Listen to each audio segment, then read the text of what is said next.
Процентуално ќе биде покачувањето на пензиите во септември, потврди денеска министерката за финансии Гордана Димитриевска-Кочовска, оставајќи простор за евентуална измена на методологијата за линеарно покачување. Додека нема некоја промена и измена од аспект на тоа дали ќе биде линеарно или процентуално, станува процентуалното. До сега немам најави некој од страна на Министерството за социјална политика, демографија и млади дека ќе има било каква промена. Суштината е како Министерство за финансии да им ги обезбедиме средствата кои што ќе значат раст, нели?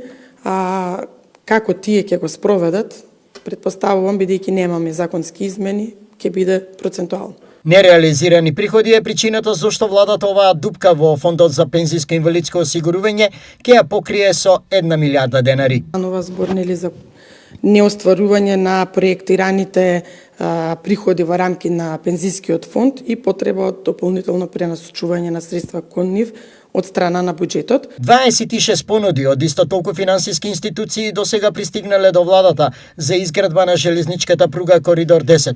Зошто крајниот рок до 1 е продолжен до 7 јули? Многу прашања има.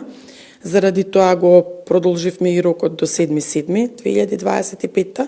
Не случајно, станува збор за еден комплексен, би рекла, нели, проект, поготово што станува збор и за проектно финансирање. И сега, ако се свртите и од страна на банките, мора да ги разбереме дека имаат потреба од појаснување на одредени работи, во постојана комуникација сме и 7.7. ќе биде денот кога како краен рок за доставување на понудите. На денешната средба со новинарите, министерката даде отчет за едногодишната работа на Министерството, истакнувајќи повеќе позитивни реализирани финансиски чекори за заздравување на економијата и финансиската слика на државата.